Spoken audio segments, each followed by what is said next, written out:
time since I've been back to this school. And I drove through, I said, this is not Bloomingdale High School. I went to the high school. I told my wife, this is not where I went to school. And I had to come back around the other way to the middle school. That's the high school.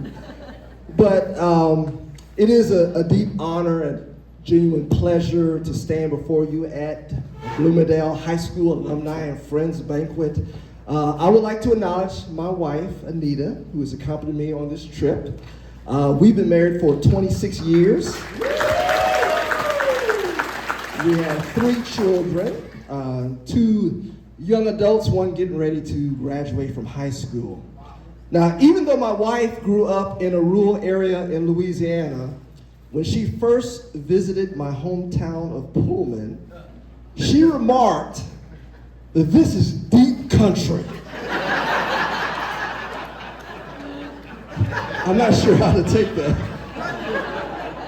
So yes, I grew up in a very rural and small town of Pullman. Yes.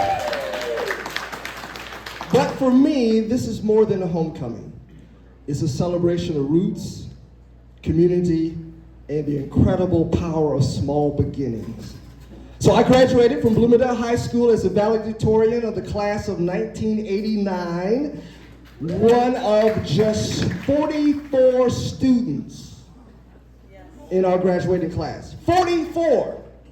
Now compare that to my youngest daughter, who will be graduating next month with a senior class of 500. We weren't a big class by any stretch of the imagination. And in truth, Pullman and Bloomingdale are definitely not what you call a big town. But what we lacked in numbers, we more than made up for in heart, determination, potential. And this evening, I want to talk to you about just that. The value of beginnings that may seem small, but are actually rich in possibility. So my theme for this evening is don't despise small beginnings. Don't despise small beginnings. Now, those words come from a passage in the book of Zechariah. Do not despise these small beginnings, for the Lord rejoices to see the work begin. Now, some of you know I'm a pastor, but I promise this is not a sermon. But you do know it's dangerous to give a pastor a mic. So I'm just saying. But I find that Zechariah passage so fitting, not just for me personally, but for every student, every teacher, every supporter of this school and community who's ever looked at a humble start and dared to believe that it could lead somewhere extraordinary. So let me take you back to 1989 for a moment with big hair, denim jeans, and bright colors. The walls of this school weren't as polished as some suburban campuses. We didn't have fancy science labs, state-of-the-art sports facilities, or technology that could rival bigger schools across the state. But what we did have, though, was something far more important. Teachers who cared, a community that showed up, and a culture that believed in hard work. Bloomingdale gave me a solid foundation, not only academically, but morally and emotionally. So after graduating, I went on to earn a degree in computer science from the best university in this state, Michigan State University. Sign women. Go green. Go Western. But I'll be honest, I remember stepping on campus for the first time, and it was intimidating at first. I was surrounded by students from larger schools with AP programs, resources I hadn't had, but I discovered that my time at Bloomingdale had given me something that many didn't. That's resilience, focus, and the ability to solve problems without giving up. So I worked hard with the foundation I was given. I spent many late nights in the computer lab, in the engineering building. I was able to excel. And so after 2 summer internships, I relocated to North Carolina to start working at IBM in the Research Triangle Park after graduation. I am now a senior software engineer. I've been privileged to work on technologies that power businesses across the globe, projects that affect everything from banking systems to retail company networks to artificial intelligence. I've received numerous awards, in particular an Outstanding Technical Award in 2022. I've also had the privilege of working with a team to publish a technical defensive publication in 2023. But let me be clear, I didn't get there overnight, and I didn't get there alone. I got there because of the lessons I learned right here at Bloomingdale. Lessons about persistence, teamwork, humility, and grit. I got there because of teachers who believed in me, like Sue Cruzy. Yes. I got there because of family, friends, and mentors who saw my potential and encouraged me to strive for success, even when the path ahead looked uncertain. And that's what this banquet is really about. It's about reaching back so we can lift up the next generations. It's about saying to today's students, you may come from a small school, but your dreams can be as big as the sky. It's about raising scholarship funds that help make those dreams a reality. Because here's the truth, success doesn't require a flashy beginning. It requires a faithful one. Don't despise small beginnings. It's tempting sometimes to measure our worth or our potential by the size of our town, the number of zeros on our paycheck, or the name of the college on our sweatshirt. But none of those things really define you. What defines you is your character, your work ethic, and your willingness to get back up when life knocks you down.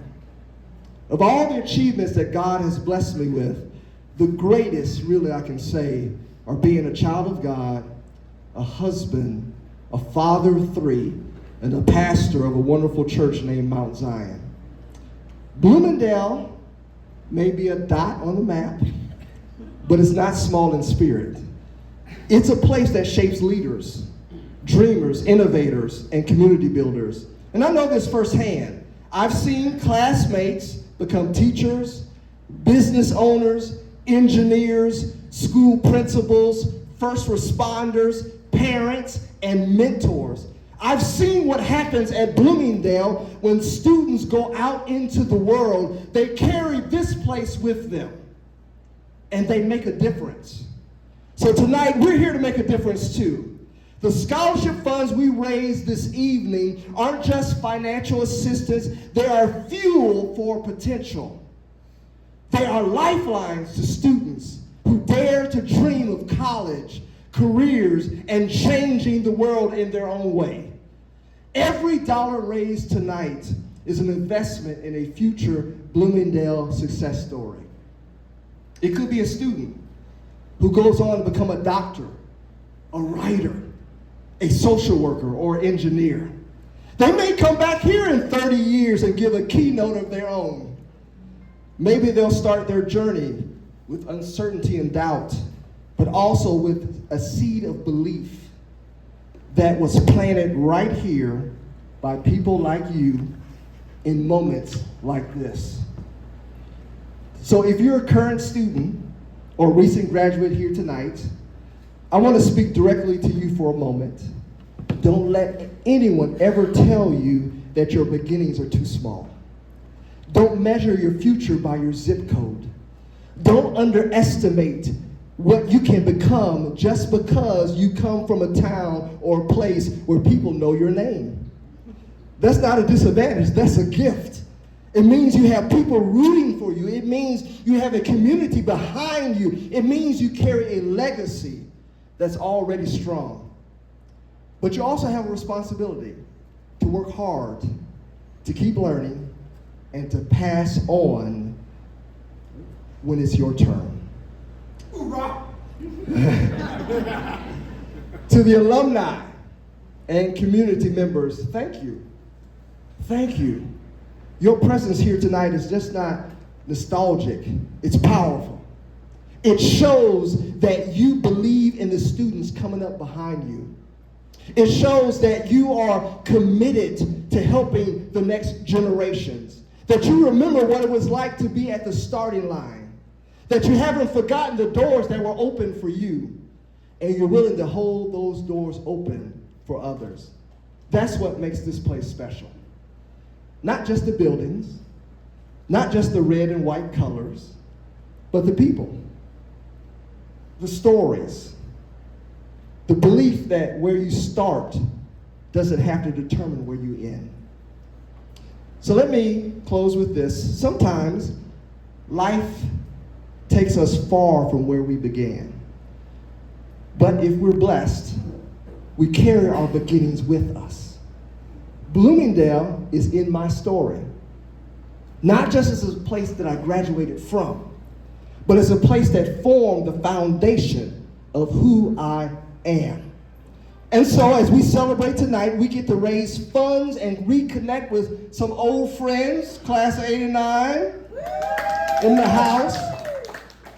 But let's remember that greatness doesn't always start in the spotlight. It often starts in a classroom with squeaky floors, in a town like Pullman with one traffic light, and one store that I think is closed now, but there might be a Dollar General there. There's a Dollar General there. You always find a Dollar General. They're everywhere. So greatness doesn't always start in the spotlight. It could be in a high school with 44 graduates and a whole lot of heart. But I'm also reminded of another great person who came from a small town.